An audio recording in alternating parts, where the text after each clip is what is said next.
welcome to another Tweedy Pubs video. I was going to be exploring the area around Primrose Hill and Belsize Park today, but given the timing, I felt it was important to make a video just about the Old Swiss Cottage, or Ye Olde Swiss Cottage. As reported in the Camden New Journal last week, the pub is currently in the process of being sold and is due to close on February the 1st, 2025. It's currently owned by Yorkshire brewer Samuel Smith, who have had the pub since the 1980s.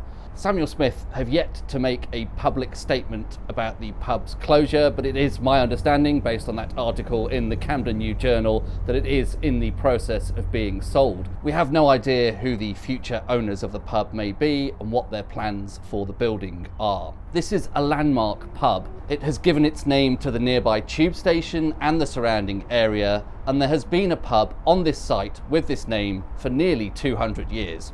The future of this pub is uncertain, and this may be my final chance to have a pint here. I'm not typically a lager drinker, but it seemed fitting, given the Swiss Cottage location on this occasion, to have a pint of Sam Smith's Alpine Lager. Cheers from Ye Olde Swiss Cottage, possibly for the very last time.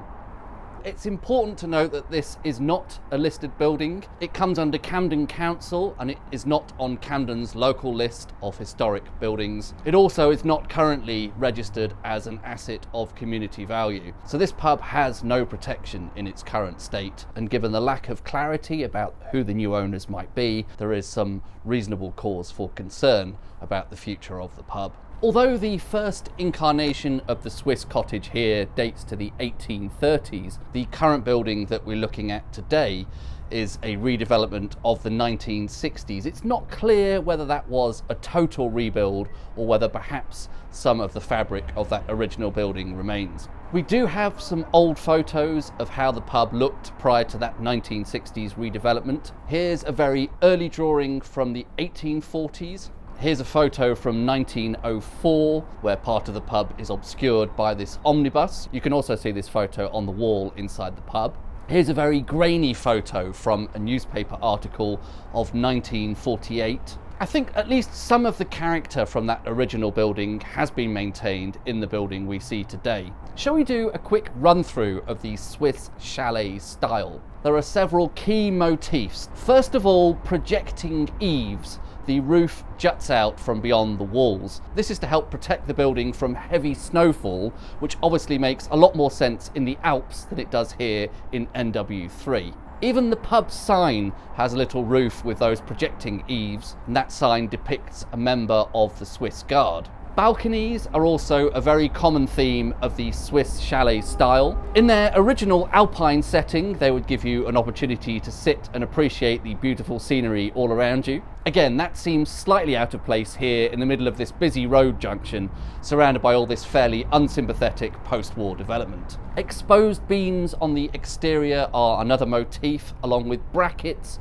Here they're supporting those projecting eaves. Decorative carving, another consistent theme of the Swiss chalet style. We can see that in the balustrade running along the balcony and also in these gable end carvings. Note the windows also have external shutters. That's another common theme in the Swiss chalet style. There are also one or two other things here which are not so common in the Swiss chalet style, including this piece of ironwork atop the roof which has the pub's name in it. Looking to the interior, I think much of what we see today is relatively modern, and I believe there may have been a refit even after that 1960s redevelopment of the building, possibly in the 1980s. I suppose the chalet theme does continue to a certain extent on the inside. There is wood panelling on much of the walls. There is some carving on one of the bar counters, which has geometric patterns in a, I suppose, similar style to those seen in the windows. There is a slightly kitsch chalet-esque barback fitting. Plenty of seating. It's a fairly big pub. The floor is carpeted. The walls are decorated with many prints showing the history of the pub and the surrounding area. And there are a couple of examples of stained glass with flowers in. It's a little bit kitsch in places, possibly more reminiscent of the 1980s than the 1840s, but it still has quite a cosy pubby pub sort of feel to it. Let's take a look at the history of the Swiss cottage. At the time of Greenwood's map of 1828. The only thing on this site was this small toll booth, so I don't believe that the pub could have existed at that time. The origins of the pub may lie in a 19th century tourist attraction called the London Coliseum. That was located just to the east of Regent's Park, not too far from here. And you can see that on Greenwood's map, which was surveyed just a year or so after the London Coliseum was first built. As part of the London Coliseum exhibition, architect Peter Frederick Robinson had been commissioned to build a Swiss chalet, and you can see that depicted here along with the neighbouring grotto. Some sources suggest Robinson was then later engaged as architect for the first incarnation of this pub. The first newspaper mention of a Swiss cottage here in what was at that time described as the St John's Wood area is in 1837, although it's not absolutely clear whether the building was functioning as a pub at that point in time. A year later, in 1838, there's an account that Frank Redmond, the first landlord of the pub, had bought 2 bloodhounds, and to test them he employed the celebrated pedestrian John Mountjoy. Here's an image of him in what I presume to be 19th century athletic gear. Pedestrianism was a popular sport, if you can call it that, in the 19th and 18th centuries, which involved feats of walking, sometimes combined with other challenges. On this occasion, Mountjoy went on a long and devious course to try and outwit the bloodhounds, watched by onlookers from the balcony of the pub. The following year, 1839, Mountjoy is once again mentioned in connection with the pub. Here he was pitted against another veteran pedestrian, Townsend, and the challenge was to walk 20 miles, run 1 mile, walk a mile backwards, run a hoop for 1 mile, wheel a barrow for 1 mile, and then pick up 40 stones 1 yard apart by the mouth. That first landlord, Frank Redmond, was an interesting character, a former boxer, also a dog breeder, as that previous article alluded to, a pigeon fancier, and a supporter of that fine sport of pedestrianism. So I get the sense overall that this was quite a sporty pub in its early days, and looking at some of these early drawings of the pub, it looks like there was something like an arena to one side, which later articles suggested was a place for things like badger baiting and cockfighting. You can see Frank Redmond's name in that 1845 engraving. Also the name of the brewers are on that sign, Henry Murr and Co.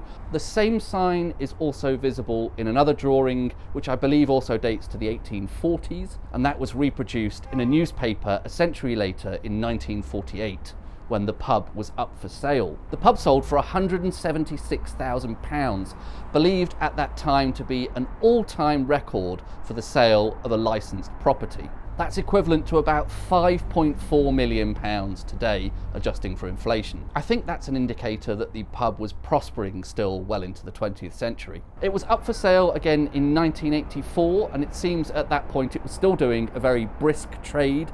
£750,000 annual turnover. Again, adjusting for inflation, that would be the equivalent of £2.4 million today. And I think it was just after that that Sam Smith's took the pub on. Indeed, based on this 1987 job advert for pub managers, it looks as though for a while Sam Smiths were actually using this pub as their office for their southern operations. So there we have it, the end of an era.